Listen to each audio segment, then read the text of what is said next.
Hey guys, it's me. I'm back. Long time no talk. Just sitting here, relaxing. Um, my cute dog next to me. Can we talk about that face? Oh my gosh. Anyway, as I mess up my camera setup, it's been over 3 months since I last posted. I needed to take some time. Some really difficult things transpired, and I just didn't feel like it was becoming more about myself, and every time I post I wanted to be about helping others and sharing my journey and being able to connect with people, and I was just in a rough spot. So took a break, but now I'm going to update everyone on where we are with our fertility journey, and just kind of explain the decisions that we've come to and how we got there and kind of where we go from here. But I also really want to get this video out there so that I could start talking about other things that have been happening, mainly my anxiety disorder, I have PTSD going on. I'm in treatment for that. I've got all sorts of stuff happening, a lot stemming from the death of my mother, and this fertility journey has triggered a bunch of things. So going through a lot, but I'm still trucking along, and I have a really great support system and amazing friends and family, and I'm so grateful. So I watched my last video a few minutes ago to see where I left off with you guys. And essentially, our plan was to do IUI, intrauterine insemination. And I started to get nervous because if you go back and watch my last video, the whole thing was kind of freaky and just not really knowing how successful it was going to be, and then how long I would kind of try IUI before we went to IVF, and the whole scientific nature of everything, and just kind of, it's very overwhelming. So long story long, I kind of canceled my IUI because I freaked out. Then I rescheduled it the day that I got my period because I was like, screw it, let's go for it. Let's see what happens. So I was feeling super brave. I went on day 3. I got an ultrasound. My uterine lining was looking great. My ovaries looked okay. They were not worried. Basically, they were going to call in my medication that evening, but they needed to do blood work to test my TSH because I have hypothyroidism. And so if your TSH is not in a good range, then they would wait and try to fix that level before trying to go forward with IUI or IVF, anything fertility related. So I had, my ultrasound, they did my blood work. I figured I was just waiting to hear back about my TSH, but I knew I needed to start taking medication that night to start to control the hormones and everything like that. And I got a phone call at the end of the business day, knowing like I only have a couple hours till the pharmacy's closed, like what's taking so long? And they called me and basically said, your TSH looks great. And I was like, whoa, that's awesome, because I had upped my dose of my natural thyroid hormone to get it where they wanted it to be for the fertility treatments. But the nurse said, the only the thing that we actually need to talk about is your FSH. And at the time, I didn't know what that was. I knew it was one of the blood levels that they take and they check. But, me being 33, it's not common to have an FSH issue. And they were figuring, like I said in the last video, that my issues with fertility were solely based on my endometriosis that I've known I've had for, 10 years or so. So she said, your FSH is 15.23. And I'm like, okay, what does that mean? And FSH stands for follicle stimulating hormone. So me being, naive to the subject, I'm like, okay, well, is that good? Does that mean that I just don't need the hormones? Do I have a high enough amount of hormone to trigger my follicles and get my ovaries going and everything like that? And she said, actually, no, it's the opposite. So what happens when you're in a phase of, I don't even want to say perimenopause because I'm not quite there yet, but when you have a low AMH, which I have a low normal AMH, that indicates ovarian reserve. Your high FSH means the signal that is trying to stimulate your ovaries is working overtime. So there's so much hormone because it's not working correctly. So my body is trying really hard on its own to even stimulate anything going on down there to get my ovaries and my follicles moving. And it was a shock when I heard her say, so we're not going to go forward with this cycle for this treatment. or she said something to the extent of, it's not recommended. And I'm like, what? And it was such a shock because it had taken so much for me to get to this point. I mean, this is just a little backstory, years and years and years of getting to the point where I'm ready to start having kids, because I have an anxiety disorder, I have a panic disorder, and also depression, and I'm on antidepressants. I'm also on a benzodiazepine that I take every day. And so I have struggled since Nate and I first got married in 2013, knowing we wanted to have children, but being too afraid to try because I knew that I was on a benzodiazepine and it's a category D. And I was afraid because there's like a 1 to 3% chance that there could be a birth defect, there could be like lung issues, they can go through withdrawals, and I just was like, I'm a horrible person to ever consider trying to have a baby on not only Lexapro but also Klonopin, and so we just didn't try. And looking back, it's like all day you could think to yourself, what if, right? But it is what it is. So years and years and years of being too afraid. And then I eventually went to a perinatologist and I told them, like, listen, here's the situation. Is it okay if I start trying? And the guy was so amazing. And he said, I've never had a woman come to me before she starts trying to make sure it's okay. I usually have women that come to me, 20 weeks in and say, oh yeah, I smoke. And you know what? I'm not judging anyone's journey. But his point was, of course you deserve to start trying. Of course we can work with the medication. If anyone deserves to start trying, it's you, because you are so responsible and like trying to make sure this is okay before you even start. And I just felt so empowered, and it was like such a relief. And I remember years ago when Nate and I did that, we were so excited because we finally got like the okay that we were looking for from a specialist, maternal fetal medicine specialist. And so he was like, the only thing we would do is do maybe an extra ultrasound around 20 weeks to make sure there's no defects.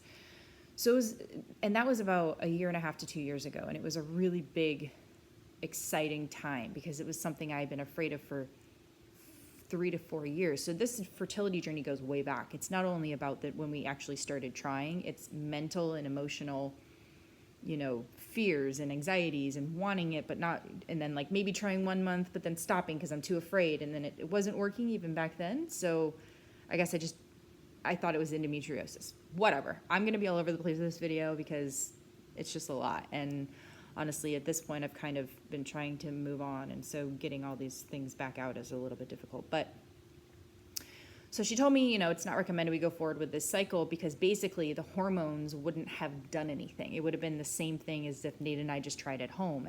And my mind, I remember being on the phone and Nate was at work and I was just like, what? Like you're thinking, I'm doing, the version of this that's, what I feel comfortable with. I don't even know at this point if I want to do IVF. And now to be told your body basically won't react to the medication, so it's not really worth it.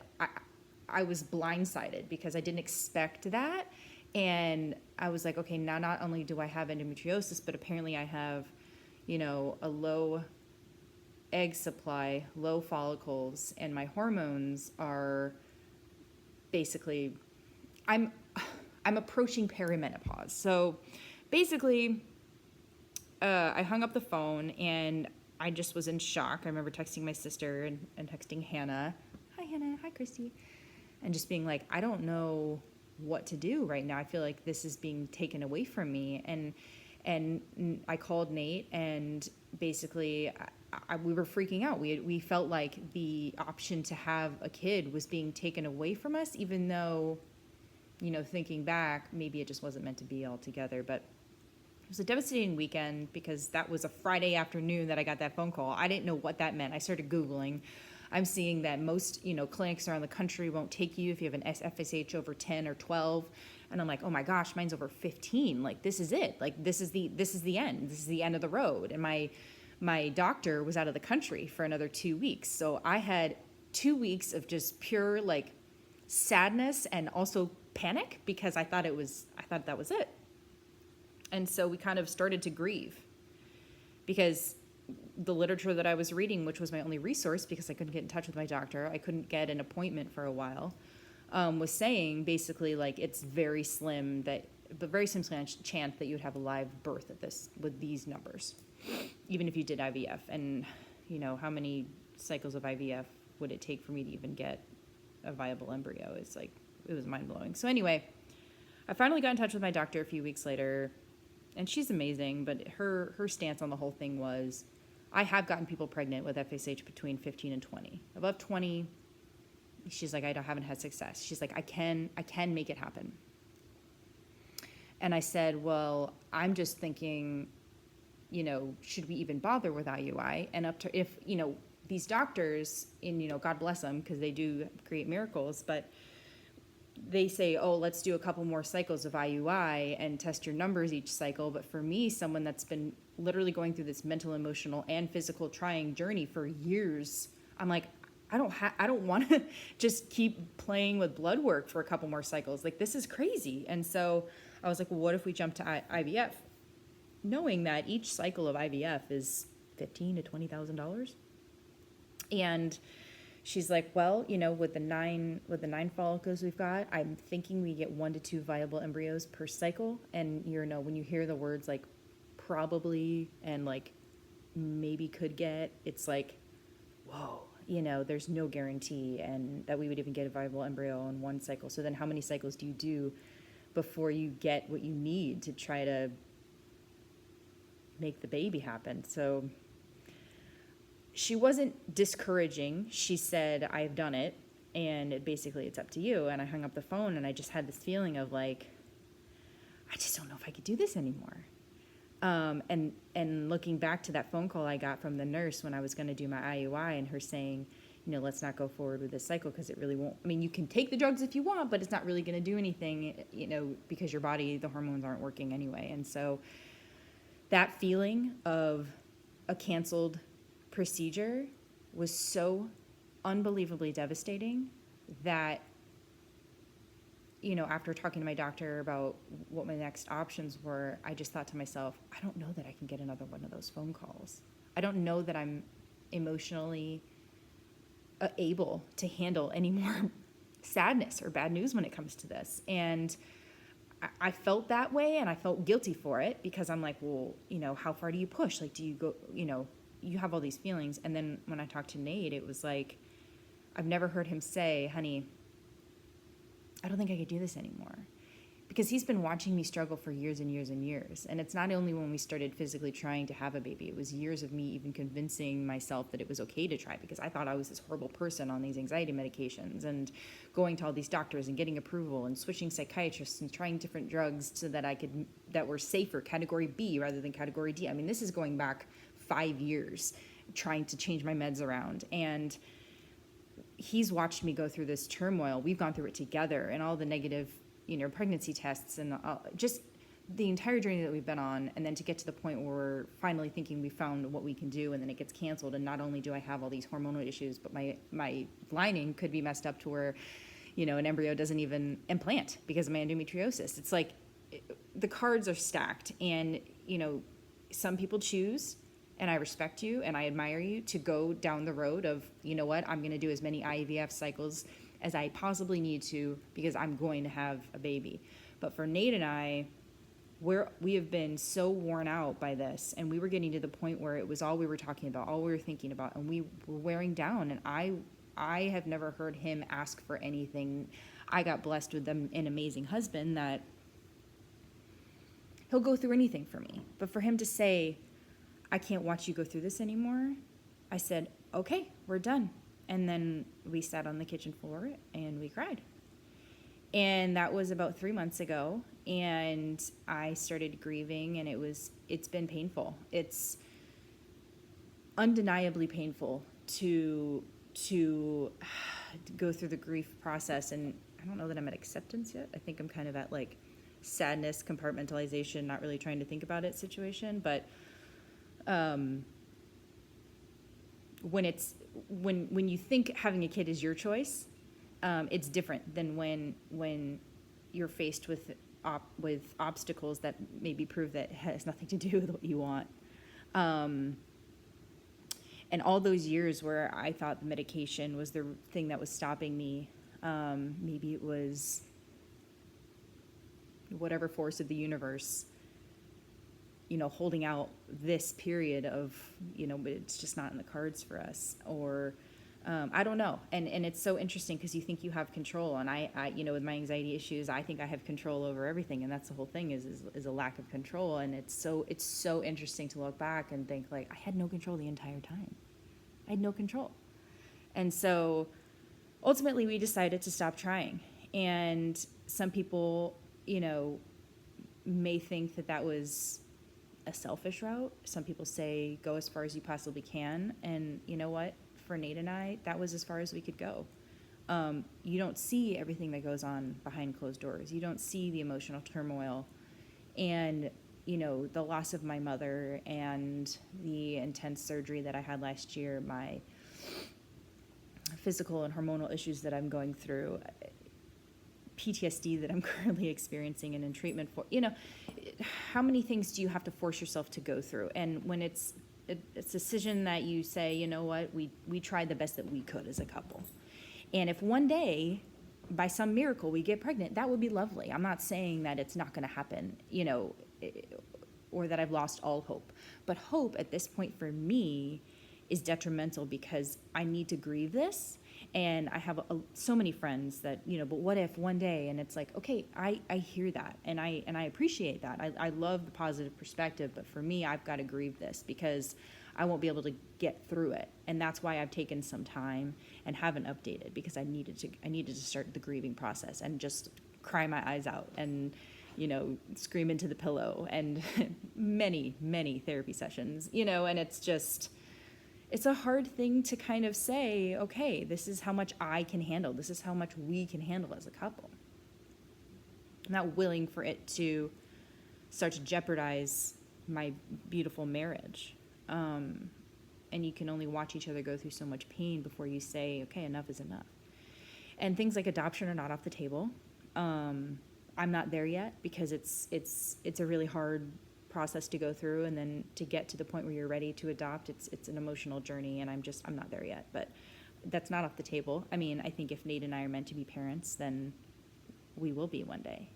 And in the meantime, I know I post a lot about my nieces and nephews and all the beautiful children in my life, but they are literally, they fill that spot in my heart that's just yearning. I have friends come over and I'm the one, I want to change all the diapers and I want to feed the kids and I want to do all the things. And the moms love it. And that's just the part of me that's maternal that I need to get it out somehow. But so for now, and my beautiful friend Devin, hi Debbie, sent me a t-shirt yesterday and it was like, I have 2 titles, dog, mom, and aunt, and I'm rocking both of them. And I just thought, you know what, that was such a beautiful gift for her to send me, that t-shirt. And there's nothing wrong with that. And if one day I become a mother, then that's what was meant to be at that time. But for now, we had to stop. And honestly, the longer, the more that time passes, it feels okay.